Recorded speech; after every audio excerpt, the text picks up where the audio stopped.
आज के इस ऐतिहासिक विश्लेषण में हम एक ऐसी घटना की बात करने वाले हैं जिसने दुनिया को हमेशा के लिए बदल दिया। सोचिए, भौतिकी की एक छोटी सी लगभग न दिखने वाली खामी और कुछ इंसानी गलतियों ने मिलकर एक ऐसे विनाशकारी विस्फोट को जन्म दिया जिसने अंततः सोवियत संघ जैसी महाशक्ति की नींव में ही दरार डाल दी। आखिर 26 अप्रैल 1986 को ऐसा क्या हुआ था? एक रूटीन टेस्ट जिसे बिल्कुल सामान्य माना जा रहा था, वो अचानक एक ऐसी वैश्विक आपदा में कैसे बदल गया जिसने सिस्टम की सुरक्षा संस्कृति की पूरी तरह से पोल खोलकर रख दी। चलिए इस पूरी घटना को परत दर परत समझते हैं। इस महाविनाश की कहानी की शुरुआत होती है बिल्कुल माइक्रोस्कोपिक लेवल से, यानी उस आरबीएम के रिएक्टर के बुनियादी डिजाइन से, जिसके अंदर कुछ बेहद खतरनाक खामियां छिपी हुई थी। इनमें से सबसे बड़ी और सबसे घातक खामी थी पॉजिटिव वॉइड कोएफिशिएंट। अब इसका मतलब क्या है? साधारण शब्दों में समझे तो जैसे जैसे रिएक्टर का कोर गर्म होता और अंदर का पानी भाप में बदलता, परमाणु प्रतिक्रिया धीमी होने के बजाय और ज्यादा तेज होने लगती थी। ये बिल्कुल वैसा ही था जैसे किसी भड़कती हुई आग को बुझाने के लिए पानी की जगह सीधा पेट्रोल डाल दिया जाए। अगर हम इसकी तुलना उस दौर के बाकी आम रिएक्टरों से करें तो खतरा बिल्कुल साफ नजर आता है। पश्चिमी डिजाइनों में जहां एक मजबूत सुरक्षा घेरा या कंटेनमेंट बिल्डिंग होती थी, आरबीएम के रिएक्टरों में ऐसा कुछ नहीं था। और तो और इसमें जो कंट्रोल रॉड्स इस्तेमाल होती थीं, उनके सिरे ग्रेफाइट के बने थे। इसका सीधा सा मतलब ये था कि जब इमरजेंसी में रिएक्टर को धीमा करने के लिए इन रॉड्स को अंदर डाला जाता तो शुरुआत के कुछ सेकंड्स में ये पावर को कम करने के बजाय अचानक बहुत ज्यादा बढ़ा देती थी। अब उस रात क्या हुआ? टेस्ट में देरी हुई, पावर लेवल खतरनाक रूप से नीचे गिर गया और रिएक्टर को स्टेबल करने की जल्दबाजी में ऑपरेटरों ने एक एक करके खुद ही अपने सारे सेफ्टी सिस्टम बंद कर दिए। नियम के मुताबिक रिएक्टर के अंदर कम से कम 30 कंट्रोल रॉड्स होनी चाहिए थी, लेकिन उन्होंने सिर्फ 6 या 8 छोड़कर बाकी सारी रॉड्स बाहर निकाल दी। रिएक्टर अब एक बेहद अस्थिर और खतरनाक स्थिति में पहुंच चुका था। और यहीं से शुरू होती है मिनट दर मिनट तबाही की वो खौफनाक उल्टी गिनती जिसने इतिहास का रुख मोड़ दिया। जैसे ही टेस्ट शुरू हुआ, महज कुछ ही सेकंड के अंदर पावर लेवल सामान्य से लगभग 100 गुना तक बढ़ गया।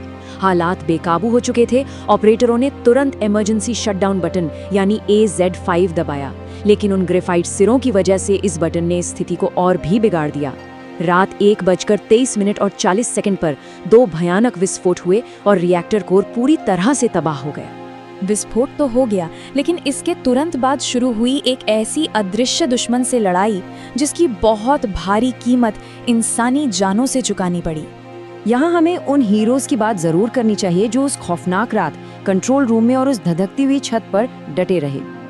लियोनिद तुप्तनोव, अलेक्जेंडर अकीमोव और वासिली इग्नाटेंको जैसे बहादुरों ने अपनी जान की परवाह किए बिना उस आपदा को रोकने का हर संभव प्रयास किया। जरा सोचिए, इन पहले रिस्पॉन्डर्स और फायर फाइटर्स को तो ये अंदाजा तक नहीं था कि वे किस भयंकर न्यूक्लियर रेडिएशन का सामना कर रहे हैं। उन्होंने नंगे हाथों से अत्यधिक रेडियोएक्टिव ग्रेफाइट के टुकड़े उठा लिए। इसका नतीजा ये हुआ कि कुछ ही हफ्तों के भीतर भयंकर एक्यूट रेडिएशन सिंड्रोम के कारण इनमें से कई लोगों ने तड़प तड़प कर अपनी जान दे दी। लेकिन तबाही सिर्फ उस प्लांट तक सीमित नहीं रहने वाली थी। रिएक्टर के फटने से उसका लगभग 5 से 10% जहरीला ईंधन सीधे वायुमंडल में फैल चुका था।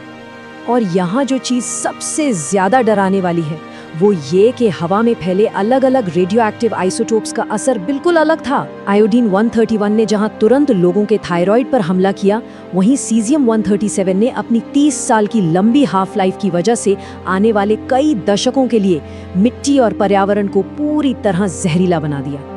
ये अदृश्य और जानलेवा बादल तेजी से उड़ता हुआ यूक्रेन, बेलारूस और रूस को पार करता हुआ स्वीडन और यूके तक जा पहुंचा।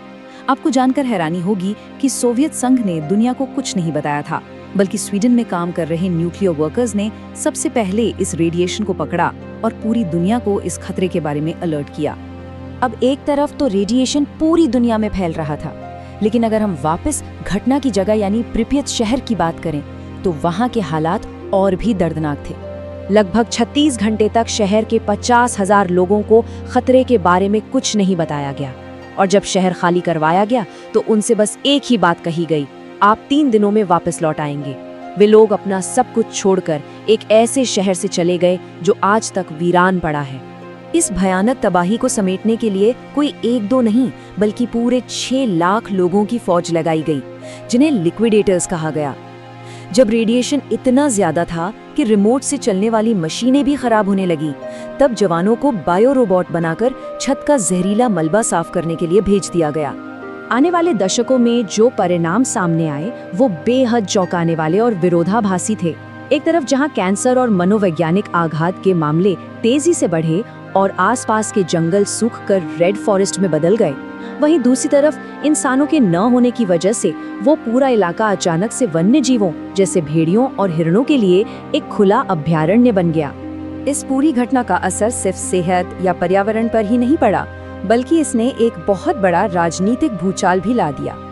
अगर हम ध्यान से देखें तो चेरनोबिल कोई एक अकेली गलती का नतीजा नहीं था, ये पूरे के पूरे सिस्टम का फेलियर था। एक खराब डिजाइन, भारी दबाव में की गई मानवीय भूलें, सुरक्षा संस्कृति का पूरी तरह से अभाव और सबसे बढ़कर सच्चाई को छिपाने की गहराई तक बैठी हुई राजनीतिक आदत। सच्चाई तो ये है कि आपदा को छिपाने की जो कोशिश की गई, उसने सोवियत संघ की अपराजयता के उस मुखौटे को उतार फेंका। जानकारी छिपाने की इस आदत ने दुनिया को दिखा दिया कि कभी-कभी सच्चाई को दबाना खुद उस दुर्घटना से भी बड़ा विनाश ला सकता है। और कई जानकारों के मुताबिक यही घटना आगे चलकर सोवियत संघ के पतन का एक बहुत बड़ा कारण बनी। आज साल 2026 में भी वो रिएक्टर 36,000 टन के एक विशाल स्टील आर्च के नीचे कैद है और उसकी लगातार निगरानी की जा रही है। हाल ही में रूस यूक्रेन युद्ध के दौरान भी इस जगह पे जिस तरह से हलचल हुई, उसने पूरी दुनिया को फिर से डरा दिया था, जो बताता है कि ये जगह आज भी कितनी संवेदनशील है। कुल मिलाकर चेरनोबिल आज भी हमारे लिए एक बहुत बड़ी चेतावनी बनकर खड़ा है। ये हमें बताता है कि सच्चाई को नजरअंदाज करना और सुरक्षा से ज्यादा दिखावे को तरजीह देना कितना जानलेवा हो सकता है। आज के दौर में जब हम लगातार और भी जटिल तकनीकों का निर्माण कर रहे हैं, तो सबसे बड़ा सवाल यही है कि हम ये कैसे सुनिश्चित करेंगे कि सिस्टम में पूरी पारदर्शिता हो और वो किसी भी तरह की राजनीतिक गोपनीयता पर हमेशा भारी पड़े।